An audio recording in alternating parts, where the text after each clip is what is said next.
শেখ হাসিনাকে রান্না করে খাইয়ে কোটিপতি বাবুর্চি মোশাররফ। আমার বাসায় কাজ করেছে, পিয়ন ছিল, সে এখন 400 কোটি টাকার মালিক। প্রধানমন্ত্রী থাকাকালীন এমন কথা জোর গলায় বলতে শোনা গিয়েছিল শেখ হাসিনাকে।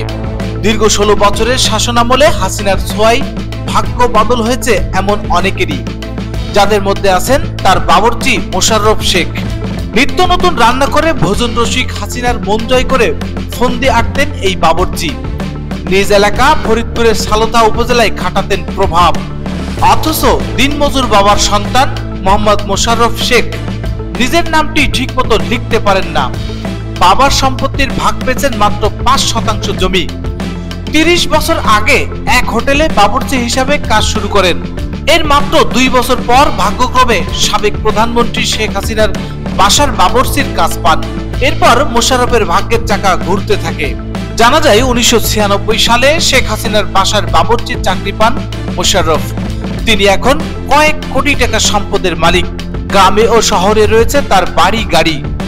অভিযোগ রয়েছে আওয়ামী লীগ সরকারের আমলে নিজ গ্রামের প্রতিবেশী কৃষকের জমি দখল সহ সাধারণ মানুষকে নানাভাবে হয়রানি করেছেন বাবুর্চি মোশাররফ। সালতার ভাওয়াল ইউনিয়নের বড় কামদিয়া গ্রামের কৃষক রহমান শেখের ছেলে মোশাররফ। তিনি 28 বছর হাসিনার বাসার বাবুর্চি ছিলেন। তবে 5ই আগস্ট শেখ হাসিনা দেশ ছেড়ে পালিয়ে যাওয়ার পর গা ঢাকা দেন তিনি।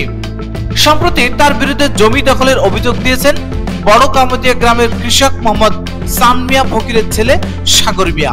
এরপর থেকে বেরিয়ে আসতে মোশাররফের নানা অপকর্ম, নিরীহ মানুষের উপর অত্যাচার, জুলুম ও সম্পদের তথ্য।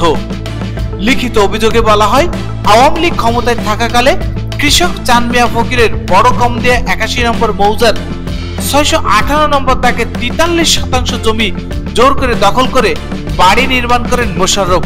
এসব অভিযোগের বিষয়ে বক্তব্য নেওয়ার জন্য বাবুর্চি মোশাররফের সঙ্গে যোগাযোগের চেষ্টা করা হলে তার মোবাইল নম্বর বন্ধ পাওয়া যায়।